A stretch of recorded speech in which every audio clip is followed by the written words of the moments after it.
para sa mga ulo ng nagbabagong balita. Sa balitang internasyonal, isa patay, 3 sugatan sa pag-atake ng Russia sa barkong pang-sibilyan ng Ukraine. Sa balitang lokal, Green Banner Zero Compliance Nutrition Prime Award nakamit ng Gingoong City. Pagsali ng mga transgender sa PH Sports, hinahadlangan ng SWP. At Katniel, nagkahiwalay na nga ba?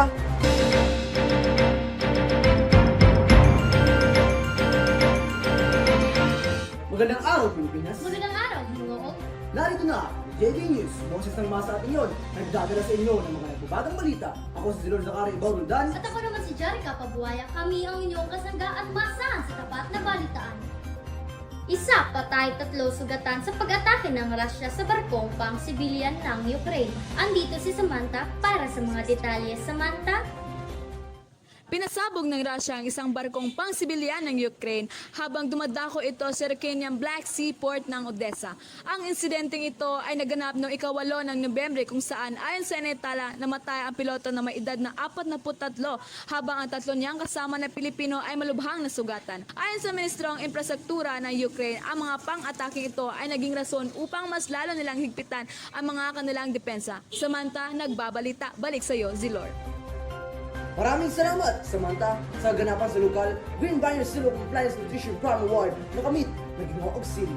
Live mula sa City Hall si Lara. Kumusta ang natin dyan, Lara? Buong pagmamalaking tinanggap ng lungsod ng Hingoog ang Green Banner Seal of Compliance of the 2022 Nutrition Standards noong ika-10 araw ng Nobyembre.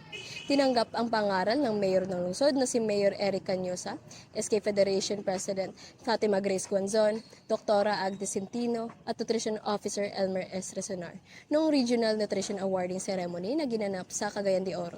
Nagawaran din ang lungsod ng Nutrition Prime Award for LGU with Scaled Up Nutrition Innovations na nakapaloob sa Nutrition Education category para sa pagsasagawa ng Healthy Baby Contest at Beauty Star Contest sa lungsod. Inaasahan ni Mayor Cañosa na magsisilbing inspirasyon ang mga pangaral sa mga mamayan. Tara Jane, nagbabalita. Balik sa iyo, Jerica. Susunod, mga manlalarong transgender sa PH Sports, hinahadlangan ng SWP. At Katniel, wala na nga ba natong yan sa pagbabalik ng pinagkakatiwalaang JV News?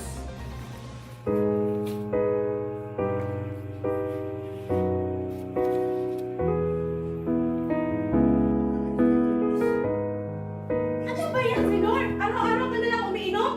Yan ang paki mo ha? Pero naman to. Anong pera? Wala na nga tayong makakain? Pagod na ako kahit ito. Slot pa ako. Puro ka na lang fish.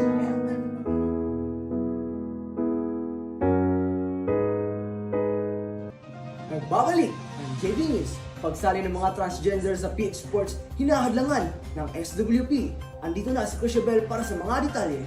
Sa mga weightlifting ng Pilipinas, President Monico Puentevela nanawagan sa Senado upang pagbawalan ang mga transgender na sumali sa Philippine Sports noong ika-15 araw ng Nobyembre, habang isinagawa ang hearing sa House Committee on Youth and Sports Development. Aniya, mayroon ng ibang mga atleta sa ibang bansa na sumasali sa laro na hindi angkop sa kanilang kasarian, kagaya ng pagsali ng mga lalaking atleta sa larong pambabae. Ayon din naman kay 5th District Representative Faustino Michael Carlos D. III, hindi daw ito patas kung pinanganak ka lalaki, dapat daw sumali ka sa mga lalaki. At ganoon naman din sa mga kababaihan. Ang World Athletics din ay nagpatupad ng pagbabawal sa pagsali ng mga transgender women kahit gaano pa kataas ang level ng testosterone nito. Crishabel, nagbabalita.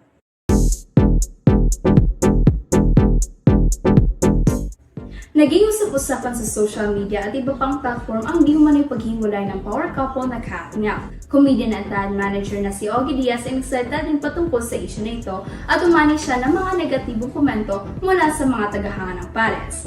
Ayon sa mga ito, wala daw basehan ang mga ligasyon na binitawan ni Diaz. Nagsugpo naman ng chismis na ito dahil sa pinusidan niya sa kanyang Instagram account kung saan binabati niya ng pagsuporta ng actress sa bagong proyekto. Nagsimula ang relasyon ng dalawa noong 2012 at mula noon ay unti-unti nilang binuo ang lahat ng mayroon sa kanila ngayon. Kung kaya't marami nagdidismaya nang lumabas ang isyu nito. Maxine, nagbabalita, balik sa inyo, Jerica. Salamat, Maxine. At yan ang kalipunan ng mga inaksyonang balita sa araw na ito.